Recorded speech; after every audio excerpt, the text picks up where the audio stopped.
어떤 변화가 나타날 때 보면은 우린 표면적으로 그 변화가 눈에 보이는 것보다 사실은 더 오랜 시간 내면적인 변화가 일어나는 경우가 많아요. 여름이 되면 매미들이 막 맴매매매 울잖아요.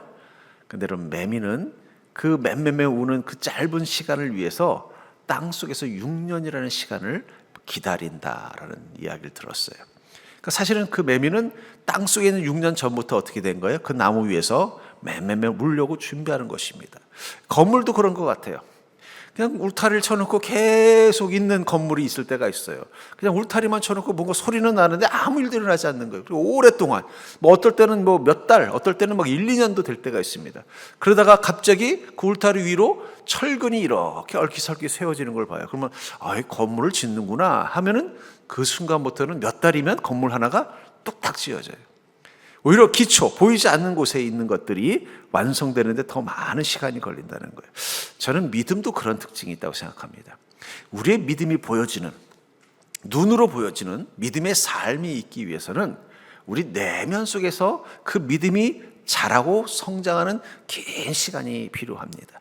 여러분, 이 바울은 다메섹 도상에서 예수 그리스도를 만나서 극적으로 변화된 삶을 살게 됐어요.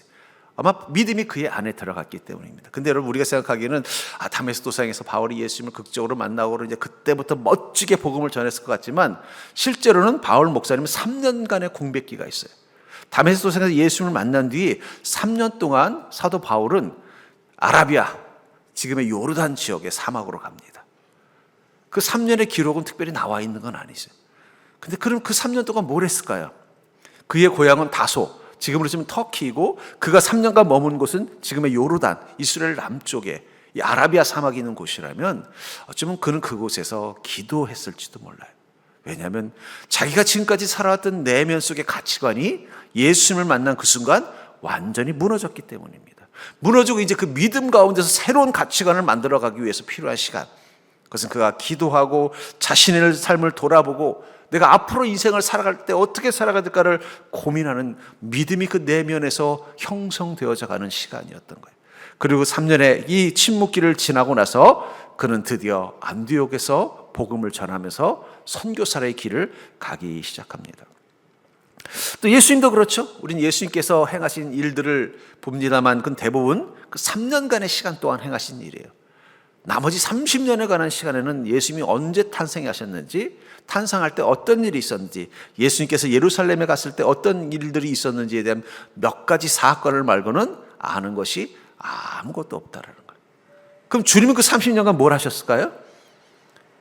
그 내면 속에서 메시아로서의 사명을 감당하기 위해서 준비하는 시간이 바로 30년이었을 것입니다. 그렇기 때문에 여러분, 믿음이 우리의 삶을 바꾸어 놓기 이전에 믿음은 우리의 마음을 바꾸어 놓는 시간들이 필요합니다. 제가 우리 시대 그리스도인들을 보면 제일 안타까운 게 뭐냐면, 믿음이 내 마음을 바꾸어 놓는 시간이 필요하다는 걸 좀 고민하고, 믿음을 내 마음 속에서 자꾸 다루고, 내 믿음이 내 안에서 자라가는 것을 경험하고, 그것을 나누는 것에 대해서 우리 민족이 좀 뭐가 특징이냐, 뭐든지 스피디해야 돼. 빨리빨리. 뭐 믿음을 내 마음속에 품고 생각하고 이런 것은 빨리 믿음으로 뭔가 해야만 되는 거예요. 근데 중요한 건 믿음의 삶은 내 마음속에 믿음이 자라나는 시간들을 통해서 이루어지는 거예요. 땅 속에서 그 씨앗이 심겨져서 거기서 그 속에서 그것이 자라서 뿌리가 되는 과정들을 거친 다음에 그 다음에 잎사귀가 싹이 올라와서 줄기가 되고 싹이 되고 열매를 맺는 것처럼, 믿음이 우리 마음 가운데서 자라고 성장해서 내 마음을 굳건하게 붙잡는 작업이 없이 우리가 믿음으로 살면 그것은 늘 위태하고 불안전할 수밖에 없다는 것입니다. 그래서 여러분, 우리가 믿음을 이야기할 때 믿음이 우리 마음 가운데서 어떤 역할을 하는지를 돌아보는 게 필요하다는 거예요. 믿음을 우리의 마음과는 전혀 상관없는 것처럼 생각하는 이단이 있습니다. 그게 바로 구원파예요.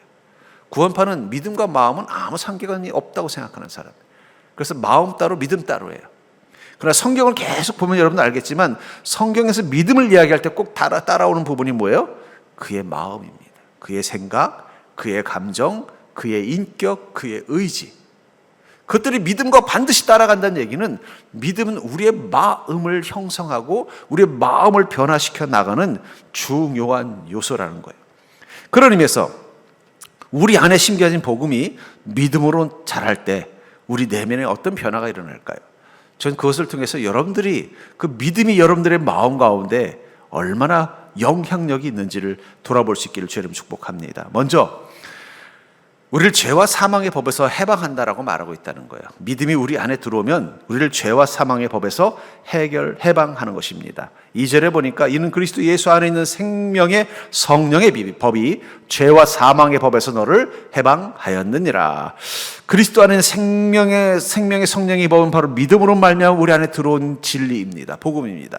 그것이 어떻게 된다는 거? 우리를 죄와 사망의 법에서 해방한다. 법, 이 나라마다 법이 있죠. 법은 그냥 법으로 있지 않고 법은 그것은 일종의 내면화가 됩니다. 내면화가 된다는 얘기는 뭐냐? 그것이 사회의 통념이 되고 전통이 되고 가치관이 된다는 거예요.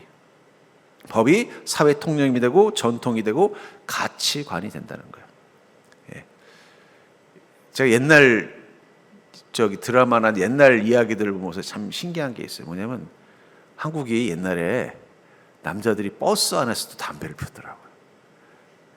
버스 안에서 담배를 막 피우고 아무도 뭐라고 말 안 했어요. 버스 안에서 담배를 막 피우고 그냥 좀 기침이 날만 하면 창문이나 좀 열 정도지. 그리고 심지어는 버스 좌석에 담배 재떨이가 있었더라고요. 근데 그때는 그걸 왜 아무도 뭐라고 말하지 않았을까요? 그게 법적으로 문제가 되지 않기 때문에 사회적으로 그걸 어떻게 받아들인 거예요? 그냥 그래도 된다는 하나의 사회적 통념이 된 거예요. 근데 세월이 지나서 어떻게 했어요? 실내에서는 담배를 필 수 없게 됐어요. 근데 어느 날 봤더니 누가 차 안에서 담배를 딱 피면 여러분 어떤 생각이 들어요? 인상을 쫙 찌르고 저 사람이 저렇게 무례한 사람이 다 있어? 예. 만약에 그 사람이 뭐 예를 들면은 40년 전에 갑자기 식물인간이 돼서 누워 있다가 40년 만에 깨어난 거예요. 깨어나서 이제 40년 만에 버스를 타는데 옛날에 버스에서 뭘 생각해서 타자마자 담배 꺼내서 쫙 피고 있는 거예요.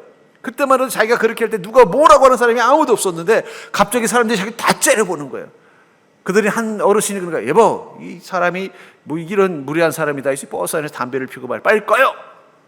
그럼 그 사람은 얼마나 당황되겠어요. 법은 그냥 법으로 있는 게 아니에요.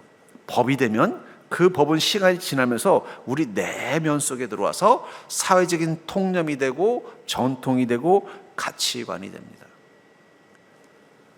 그렇기 때문에 법과 가치관은 상호적인 거예요.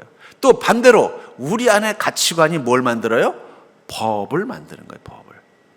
지금도 저 중동에는 일부 다처제가 통용되고 있습니다. 그게 왜 가능할까요? 그들이 믿는 신앙이 그것을 용인하기 때문이에요. 심지어는요 명예살인이라고 해서 자기 가족들이 부끄러운 짓을 하면 죽여도 된다는 상상도 할 수 없는 상상을 해요. 그게 가능한 건 그들이 가지고 있는 신앙이 그것을 뭐라고 생각하기 때문이에요? 그것을 죄가 아니라고 말하기 때문이라는 거예요. 근데 우리는 그런 세계를 살고 있지 않죠? 그러니까 어떻게 돼요? 어떻게 저럴 수가 있지? 저건 인간도 아니고 악마야라고 생각하는 이유는 뭐예요? 우리가 가지고 있는 법, 그 법이 만든 가치관과 그들이 가지고 있는 법, 그들이 가지고 있는 가치관이 다르기 때문이에요. 계속 이 로마서를 통해서 말하는 이 율법이라는 건 구약에 있는 계명을 말하는 게 아닙니다. 그 율법이 유대 사회에 들어가서 뭐가 된 거예요? 가치관이 된 거예요. 신념이 된 거예요. 그러면서 원래 하나님이 가지고 주셨던 그 율법의 정신은 없어지고 유대 사회를 지탱해 나가는 자기들끼리의 어떤 가치관, 그걸 컬처라고 하는데 그런 것들이 생긴 거예요. 근데 그게 뭐가 문제가 되냐면 주님께서 제시하신 복음과 충돌이 일어나는 거예요. 원래 구약에 있는 율법 그대로라면 주님의 복음과 전혀 충돌이 일어날 이유가 없는 것입니다. 근데 그게 유대 사회에 뭐가 된 거예요? 오랜 세월 수백 년 수천 년 동안 있으면서 자신들의 가치관이 되면서 그 법이 바뀐 거예요. 몇 번 예화로 들었습니다만 저희 아이가 이 식당에서 그때도 이제 지금처럼 금연이 없을 때니까 담배를 맨날 술을 마셨나 그랬더니 그럼 지옥 가지 엄마 그래가지고 저희 아내가 얼마나 당황했는지 모른다라는 거예요. 그러면서 제가 이제 성경 공부를 하면서 이 담배에 대한 이야기를 나눴어요. 그랬더니 이 담배는 죄냐 아니냐 이런 논쟁이 나온 거예요. 근데 제가 참 이걸 뭐라고 말해주기가 하더라고요. 근데 분명한 건 저 미국에 가면은요, 미국에서는 목사님들이 술 담배를 하십니다. 미국 목사님 술 담배를 해요. 제가 그래서 한번 농담으로 전에 성경 공부할 때 우리 여자 집사님들 놓고 그랬어요. 만약에 집사님들, 만약에 여러분들이 우연히 교회를 지나가는데 마당에 목사님이 계신데 손에 담배꽁초를 들고 있으면 여러분들 어떻게 하겠어요? 아유, 그런 목사라면 쫓아내야지 그러더라고요. 그래서 제가 웃었습니다. 웃으면서 그게 오해일 수도 있지 않냐. 사실 그 목사님은 담배를 피는 게 아니라 바닥에 떨어진 꽁초를 주울 수 있는데 그 한 장면만 보고 오해를 해서 그 목사님을 뭔가 목회자로서 자질이 없는 사람으로 본다면 우리가 편견을 가지고 잘못 판단하는 거 아니야. 뭐 그런 이야기를 하려고 했는데 중요한 건 그 성도의 반응이 그냥 무슨 끔찍한 일을 본 것처럼 그러더라고요. 그런데 만약에 그 성도님이 미국을 가게 됐는데 미국의 저 남부에 담배 농장이 많은 동네에 교회를 방문하게 된 거예요. 그래서 아이고 한국에서 귀한 성도들이 왔다고 하더니 갑자기 목사님이 케이스를 열더니 시가를 하나씩 탁탁 주면 얼마나 충격을 받으시겠어요. 그렇죠? 아니 목사님이 귀한 손님 왔다고 시가를 하나씩 탁 주고는 담뱃불을 켜들고 피십시오 이러면은 얼마나 충격을 받겠는가 한번 생각을 하다가 웃은 적이 있습니다만. 그러니까 여러분들 율법이 원래 그 전통과 본질을 지켜내지 못하면 그래서 한 개인이나 그 집단의 어떤 질서와 가치와 세계관이 되면은 자칫 복음과는 매칭되지 않는 부분들이 있어요. 그게 우리를 하여금 더 어떻게 만들어요? 복음을 못 받아들이게 만드는 거예요. 유대인들이 차라리 율법을 모르는 자였으면 그들은 더 쉽게 복음을 받아들였을 거예요. 근데 문제는 뭐예요?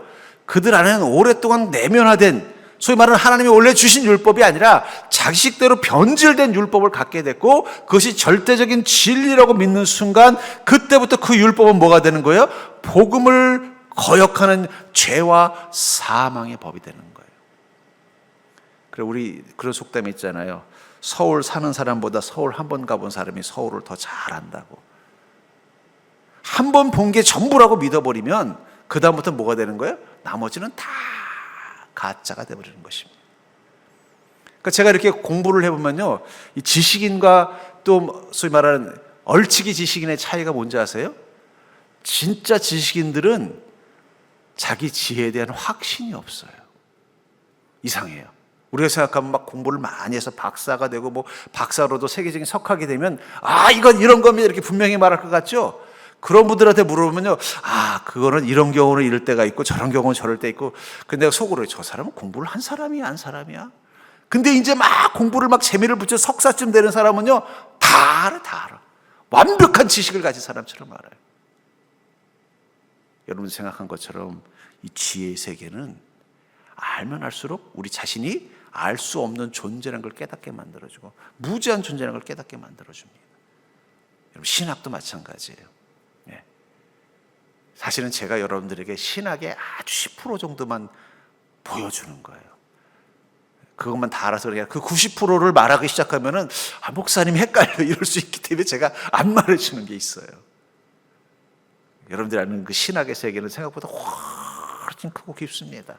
우리 전대하 전사님, 여러분들이 생각한 것만큼만 성경 아는 거 아니에요. 왜 안 말해주느냐? 왜 목사님은 계시록 설교 안 하세요? 말해줄 수 없는 90%가 있기 때문에 그런 거예요. 그거는 신학자가 돼야만, 그래서 신학자의 눈으로 봐야만 이해할 수 있고, 그것 때문에 소위 말하는 전문용어로 주하 인마에 안 빠지기 때문에 말해주지 않는 거예요. 근데 우리 목사님들끼리 모이면 해요. 막 논쟁도 하고 몰라서 말하는 게 아니라 여러분들에게 말해줄 수 없는 어떤 것이 있기 때문에. 복음은 그런 의미에서 어쩌면 우리가 가지고 있는 죄와 사망의 법으로부터 우리가 어떻게 하면 구원을 받는 생명의 법으로 갈 수 있는지를 풀어주는 거예요. 결국은 바울 목사님은 오랫동안 유대 사회에서 율법을 따라 살아가다 보니까 어느 순간 그 율법이 정말 하나님이 주신 그 복음적인 율법이 아니라 유대 사회의 가치관과 함께 적절하게 섞여가지고 소위 말하는 혼합된 진리가 되어 있던 거예요. 그리고 그 진리를 따라서 예수님을 보니까 어떻게 돼요? 저 사람은 유대 사회에 해악을 미치는 자, 저런 사람들이 있는 집단은 빨리 멸망돼야 되는 존재라고 생각했기 때문에 바울 목사님은 본인이 앞장서서 교회를 핍박하고 예수 믿는 자들을 핍박하는 길을 갔던 거예요. 근데 다메섹 도상에서 예수님을 딱 만나는 순간 자기가 지금까지 가지고 있었던 그 법이 죄와 사망의 법이라는 걸 깨달았던 것입니다. 충격을 받은 거죠. 그 충격에서 벗어나는데 제가 보니까 3년 걸린 것 같아요.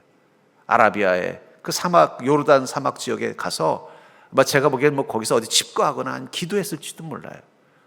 거기서 기도하면서 자기 안에 이 죄와 사망의 법을 하나씩 하나씩 제거해 나가는 거죠.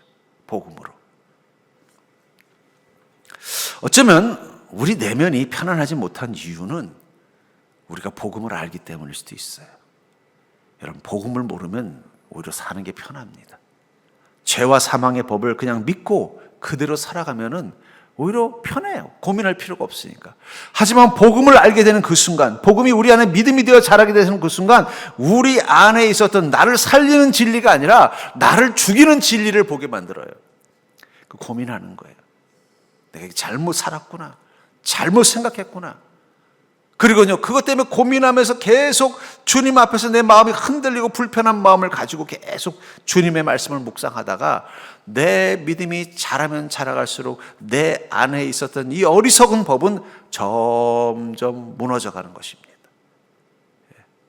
그러니까 사실은 여러분들은 지금 이 중간에 과도기예요, 과도기. 죄와 사망의 법, 무지한, 우리를 잘못된 생각을 하게 만들 수 있는 그 사망의 법이 서서히 우리 안에서 무너져가고, 말씀이 우리 안에 들어오면 들어올수록, 복음이 우리 안에 들어오면 들어올수록 그것들이 무너져가고 우리 안에 확고한 새 믿음이 자라가는 것을 경험하는 과도기라는 거예요. 과도기. 그렇기 때문에 여러분들, 우리는 말씀을 듣고 그냥 오케이, 저는 그게 더 이상하다고 생각해요. 고민해야 돼요. 고민해야 돼요. 찔려야 돼요. 한 부자 청년이 말씀을 이렇게 보니까 이렇게 하면 영생을 얻겠다라는 것을 알게 됐어요. 근데도 뭔가 찝찝한 거예요. 그래서 주님께 찾아왔습니다. 주님, 제가 어떻게 해야 영생을 얻겠습니까? 그래서 주님께 말씀, 너 성경에 있잖아. 이 계명을 잘 지켜라. 그랬더니, 아이고, 저는 이미 그 성경을 알고 있고 그 계명을 잘 지키고 있습니다. 근데 보니까 거짓말이 아닌 것 같아요. 그는 정말 이 계명을 나름대로 이 10계명을 잘 지키고 또 구약에 있는 여러 가지 규례들을 잘 지키고 정말 괜찮은 유대인이었던 것이 보여요. 근데 그 당시 유대인들이 가지고 있었던 치명적인 이 약점, 그것은 바로 하나님을 온전히 따르는 믿음인 거예요. 그러니까 주님 뭐라고 말씀하세요? 그래, 넌 옳도다. 네가 참 잘 지키는 거는 한 가지 부족한 게 있다. 네가 가지고 있는 모든 것을 가난한 자들에게 나눠주고 너는 나를 따르라. 그 순간 그 부자 청년은 재물이 많은 거로 근심했다라고 말하고 있어요. 저는 단순히 이것이 물질에만한 문제라고만 생각하지 않습니다. 그 부자 청년이 생각하지 못했던 부분이었는지도 몰라요. 나는 계명을 이런 걸 지키는 것이 이것이 영생을 얻는 비결이고 영생을 얻는 길이라고 생각했지만 그 외에 또 다른 게 있다는 걸 생각하지 못하는 거예요. 그것은 선을 행하는 것, 다른 사람들을 사랑하는 것, 약한 자들을 긍휼히 여기는 것. 그 당시 유대 사회에서는 그것들이 율법과 관계에 있다고 생각하지 않았던 시절이었던 거예요. 그런데 주님이 그걸 말씀하신 거예요. 하나님을 사랑하는 것, 이웃을 사랑하는 것, 그것을 위해서 너의 삶과 시간과 능력을 사용하는 것, 그게 계명이라는 걸 말씀하시기 위해서 내가 가진 재물을 가난한 자들에게 나눠주고 나를 따르라고 하는 것입니다. 그때 그 청년은 근심이 가득했다라고 말해요. 근데 주님은 그것을 나쁘다고 보지 않았을 것 같아요. 근심한 다음에 어떻게 돼요? 결단하면 되는 거예요. 그 청년은 근데 근심하고 뭘 결단했어요? 주님을 포기하기로 결단했기 때문에 주님이 속상해했던 거예요. 전 그러면서 어쩌면 지금 우리에게 필요한 것은 여전히 내 안에 복음적이지 않은 생각들, 그것들을 믿음으로 하나씩 하나씩 우리 마음속에서 쫓아내는 작업을 하시는 것입니다. 여러분들이 말씀을 듣고 그 말씀이 여러분들 안에 믿음을 자라게 하면은 점점 그것들이 보이는 거예요. 내가 이런 생각이 이거는 하나님이 원하시지 않는 생각이구나. 이런 마음은 하나님이 기뻐하지 않는 마음이구나. 그걸 알고 어떻게 해요? 그걸 하나씩 하나씩 내 마음 속에서 제거해 나간다는 거예요. 그랬을 때 생명과 평안의 생각이 나를 지배하게 되는 것입니다. 죄와 사망의 법이 아니라 생명의 성령의 법이 나를 다스리게 되는 그 순간 생명과 평안의 생각이 나를 지배하게 된다는 것입니다. 5절부터 7절을 보면은 육신을 따르는 자는 육신의 일을, 영을 따르는 자는 영의 일을 생각하나니 육신의 생각은 사망이요 영의 생각은 생명과 평안이니라. 육신의 생각은 하나님과 원수가 되나니 이는 하나님의 법에 굴복하지 아니할 뿐 아니라 할 수도 없음이라. 이 생각이라는 것, 생각은 우리의 혼, 지정의를 말하는 것입니다. 혼은 영과 육의 중간 지점이에요. 이 6절에 육신의 생각은 사망이요 영의 생각은 생명과 평안이다라는 말을 어떤 성경은 육적인 생각은 사망이요 영적인 생각은 생명과 평안이다라고 말하고 있어요.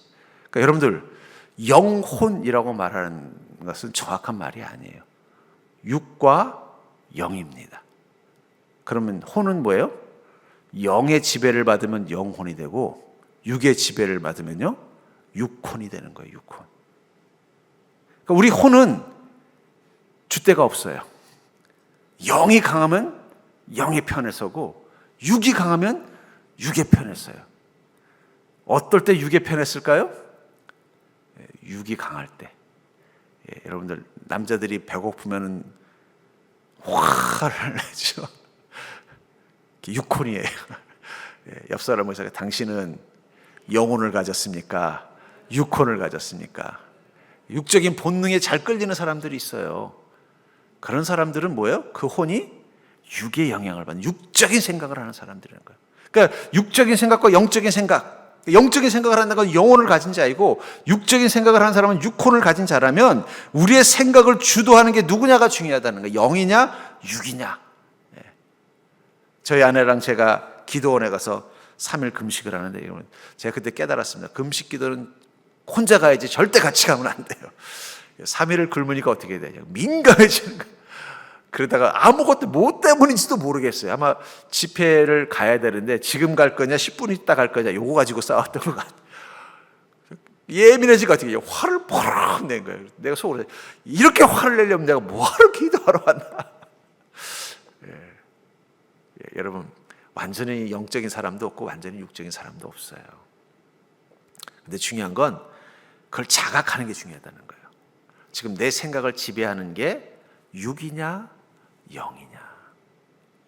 실제로 한 심리학자가 연구한, 지난번에도 한번 얘기했습니다만 기아가 인간에게 어떤 영향을 주는가에 대한 연구였어요. 사람들을 두 그룹으로 나눠서 한쪽은 배가 고프게 만들었대요.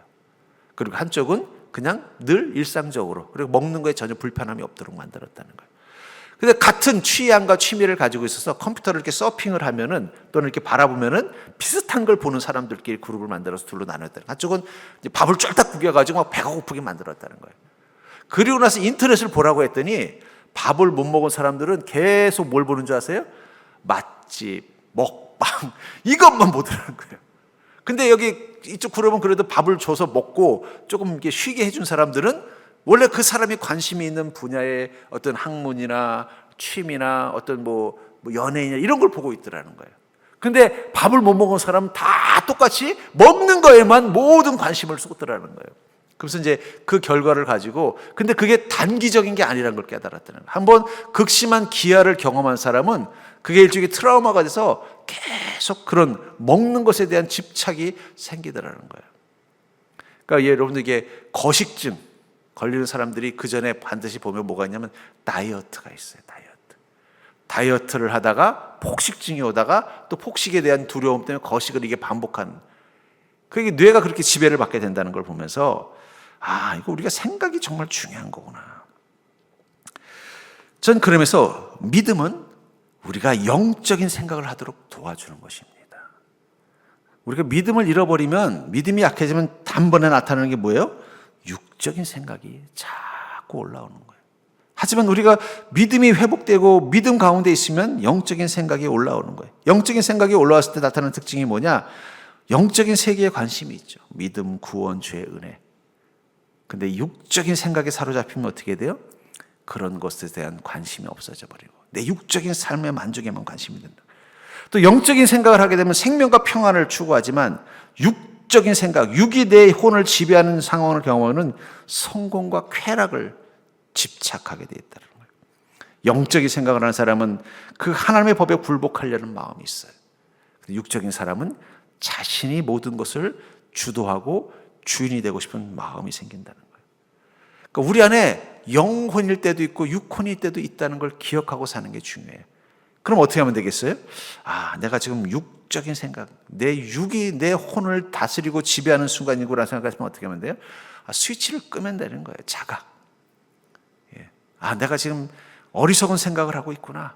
그럼 어떻게 해야 돼요? 스위치를 어디로 돌리면 돼요?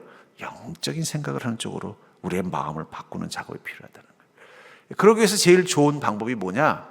그것은 영적인 세계에 노출되는 겁니다. 여러분들 그래도 일주일 내내 내 육신의 삶에 대해만 고민하도 주일날 교회 오면 좀 잠시지만 어떻게 돼요? 내가 영적인 게 깨어나잖아요. 그러니까 여러분 이 주일 성수가 이게 정말 중요한 거예요. 무슨 습관이 아니라 적어도 내 생각이 어떻게 돼요? 이 부분은 깨어있기 때문입니다. 제가 지난 주간에 기도원을 올해는 못 갔어요. 요즘 총회에 아주 그냥 큰 문제가 있어가지고 특히 침신대가 지금 잘못하면 좀 이사진이 지금 다 파면되는 비상 상황이라 제가 어쩔 수 없이 또 침신대를 몇 번을 내려가야 되는 상황이라 한 이틀 기도원을 가서 좀 있는데 제가 기도원에 갈 때마다 이 기도원이 나에게 주는 힘이 뭘까 생각해 보면은 생각을 온전히 하나님께만 집중할 수 있는 시간인 것 같아요. 목사가 직업이다 보니까 교회에 있어도 하나님은 안 보이고 자꾸 성도님만 보여요. 저는 만약 제가 다시 기회가 있다면 저는 목사를 안 할 생각입니다. 왜냐하면 교회 왔으면 하나님을 봐야 되는 하나님을 안 보이고 우리 집사님이 요즘 뭐 안 좋은 일이 있다는데 이 생각만 드는 거예요. 은혜를 못 누리잖아요. 그러니까 여러분들은 참 복이 많으신 분이에요. 저는 여러분들은 여기 있으면서 제 생각 안 하잖아요. 누구 생각만 해요? 십자가만 생각하잖아요. 그렇게 영적이 되는 거예요. 생각의 집중이 어디냐에 따라서 영적이 되는 거예요. 사람 생각하고 사는 것 생각하면 육적이 될 수밖에 없어요. 하나님 생각하면 영적이 될 수밖에 없다는 거예요. 적어도 주일이라도 여러분들이 하나님께 집중한다면 이 시간만 어떻게 돼요? 영적인 생각에 집중하는 거예요. 또 여러분들이 삶 속에서 좀 여유가 있을 때 내가 육적인 생각에 집중하지 않아도 될 수 있는 시간을 가지고 있을 때 여러분들 영적인 생각을 할 수 있는 기회를 만드세요. 찬양을 듣는다든지 말씀을 본다든지 아니면 그것도 가지고도 안 된다 그러면 교회로 오셔도 괜찮아요. 제가 기도원에 가면 어떻게 돼요? 잠시 거리가 떨어져 있기 때문에 그곳에서 어떻게 해요? 하나님께만 집중할 수 있으니까 너무 좋더라고요. 그래서 그 추운데 밤에 두꺼운 파카를 입고 그 공동묘지로 갔어요. 오살리 기도원은 옆에 공동묘지가 있습니다. 거기 조용기 목사님 묘지도 있고, 거긴 다 정말 하나님께 기도하다가 천국 가신 분들이 많아가지고 기운이 좋아요.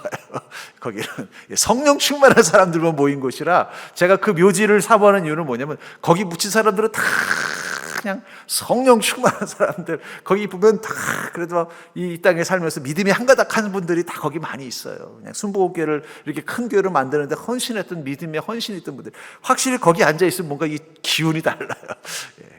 거기 앉아서 이렇게 좋은데 기도하는데 생각이 어떤 거기는 쫙 하나님께만 집중되니까 너무 행복하더라고요. 그냥 마음 같으면 한 일주일 더 있고 싶다. 그렇습니다만. 그러니까 여러분들 교회를 잘 활용하세요. 주일날 하루 와서 저는 여러분들이 좀 주님께만 좀 온전히 집중하는 시간을 제가 좀 그래서 그런 생각을 이 공간을 그렇게 만들 수 있는 방법 없을까? 성도님이 교회 와가지고 그냥 다른 생각은 안 하고 그냥 하나님만 묵상하고 하나님께 예배만 드리고 하나님이 주시는 은혜만 사모하고 가다가 돌아갈 수 있는 시간. 근데 그런 은혜를 못 누리는 성도님들의 특징이 뭔지 아세요? 외로워서 교회 오면 안 돼요, 여러분들. 외로워서 교회 오면 자꾸 누구 봐요? 옆에 있는 이 집사님이 오늘은 나한테 무슨 얘기를 하시나? 오늘은 박 집사님하고 차 마시면서 무슨 얘기를 할까? 이러면 그 순간 우리는 하나님을 만날 시간을 놓치는 거예요. 외로울수록 하나님을 만나십시오. 그러려고 우리 교회에 있는 거예요. 교회. 제가 보면은 이 성령이 충만한 교회의 특징이 뭐냐? 성도들이 하나님께 집중하는 교회.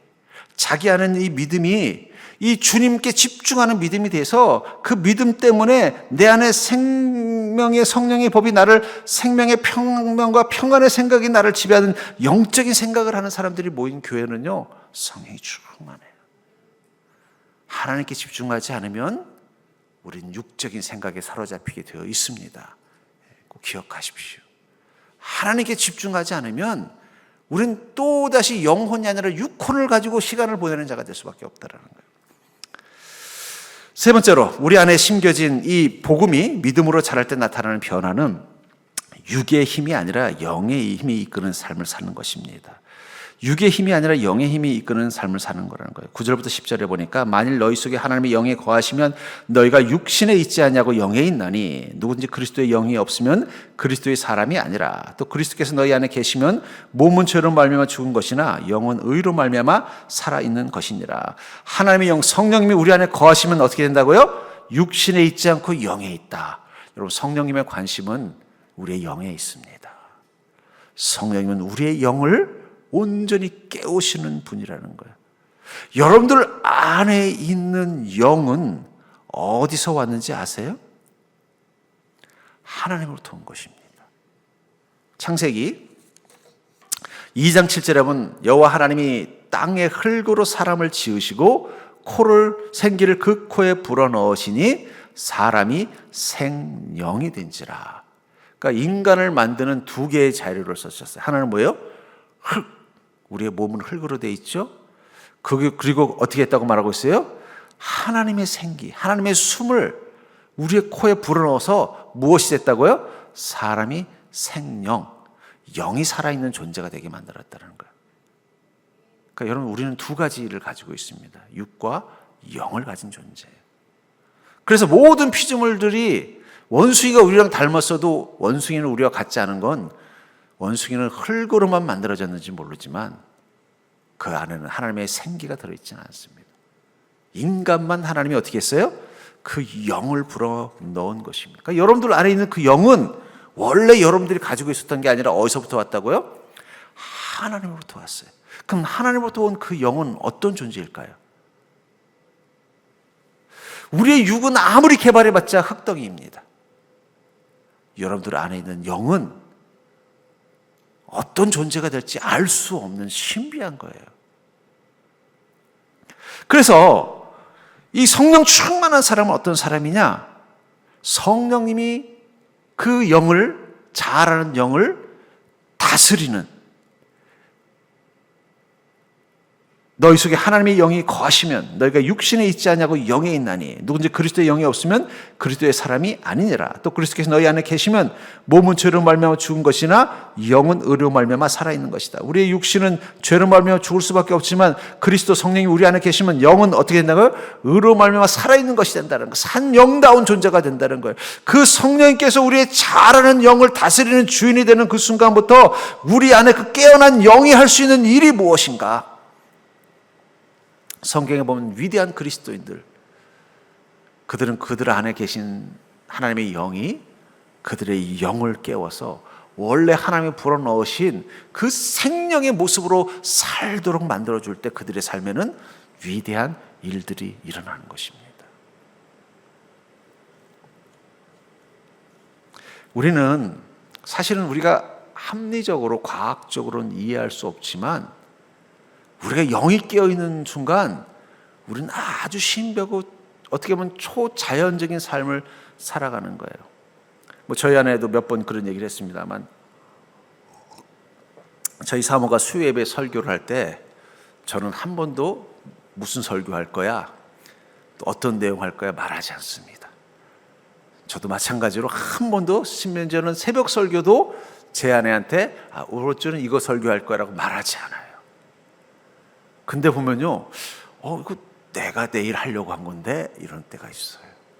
또 저희 아내가 그런 거, 아니 내가 이번 주 수요일에 설교하는데 당신 그거 어떻게 해? 마치 둘이서 서로 짠 것처럼 할 때가 많아요. 왜 그럴까요?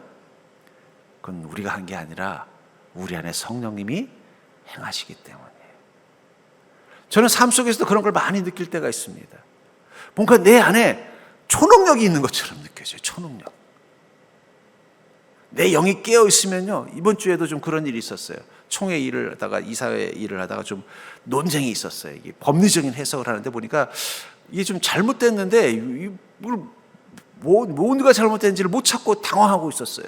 그리고 이걸 이대로 가면은 이 잘못된 결과가 도출되는 상황이었어요. 그래서 막 그것 때문에 같이 막 우리 목사들이랑 뭐 이사진들하고 막 논쟁을 하고 있었는데 갑자기 성령님이 저의 마음속에 지난번 회의록을 한번 보라는 거예요. 그래서 회의록을 보는데 그 눈에 뭐가 뜨요. 아까도 몇 번을 읽었는데 보이지 않았던 어떤 자구가 딱 보이는 거예요.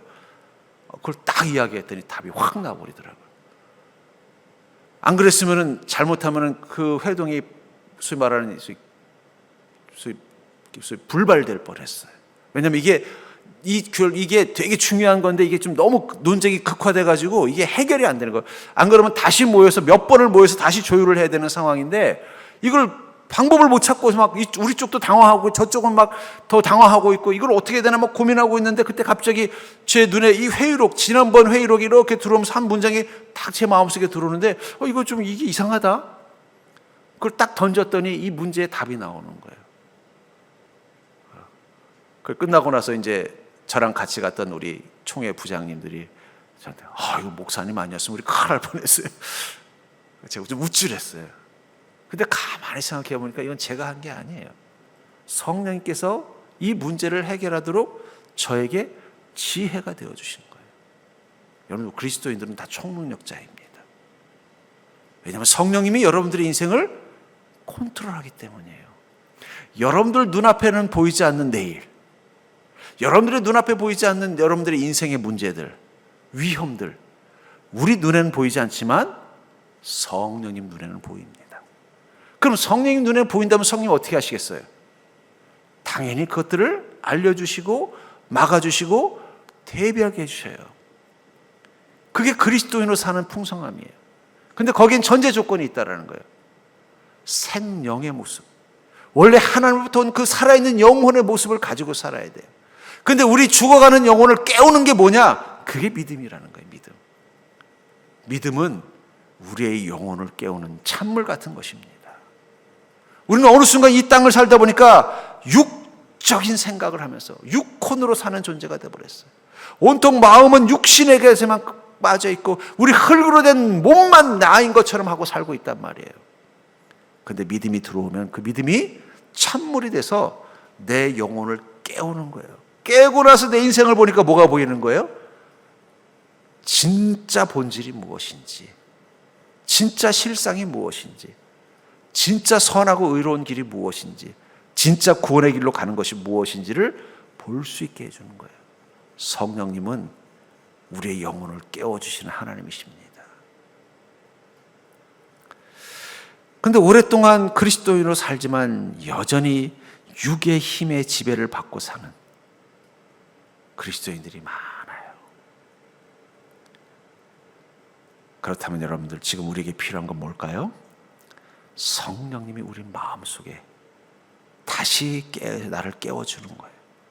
사무엘상 11장 5절부터 6절에 보면 이 사울, 왕이 된 사울이 기름 부음을 받았지만 이스라엘 민족들로부터 인정을 받지 못했어요. 그 집안도 그렇고 사울이라는 됨됨이도 보니까 우리는 이 사람을 왕으로 인정할 수 없습니다 하고 12부족들이 다 사울을 왕으로 인정하지 않았어요. 아마 베냐민 지파 정도, 사울의 같은 집안인 베냐민 지파 정도만 사울을 왕으로 인정하고 나머지는 왕으로 인정하지 않았어요. 그러니 아무리 사무엘이 기름을 부었다고 해서 그가 뭘 할 수 있겠어요? 그 전에 왕궁이 있는 것도 아니고 아무것도 없고 처음 왕이 되는 거니까. 사무엘은 왕하라고 기름만 부어놓고 딱 가버렸고, 중요한 건 그 12지파들이 다 인정해야만 왕으로서의 역할을 감당하는데 우린 당신 같은 사람은 왕으로 내가 원하는 왕은 이런 모습이 아니야 하면서 다 가버린 거예요. 그러니 뭘 할 수 있겠어요? 아무것도 못하는 거예요. 근데 마침 그때 적군이 쳐들어왔다는 이야기를 들었어요. 근데 그 장면을 이렇게 말합니다. 마침 사울이 밭에서 소를 몰고 오다가, 여러분 왕이 됐는데 뭘 하고 있다고요? 밭에서 소를 몰고 있대. 자기 자신도 왕이 아닌 거예요. 사무엘이 기름 부었지만, 왕이라고 선포했지만 사람들도 자기를 왕으로 받아들이지 않을 뿐만 아니라 자기 자신도 아이고 우리 사무엘이 나이 드시더니 이제 노망이 나셨나 보다, 나에게 무슨 기름을 부었어 하고는 어떻게 한 거예요? 이전처럼 똑같이 밭에 가서 농사 지으려고 소를 몰고 가고 있었다라는 거예요.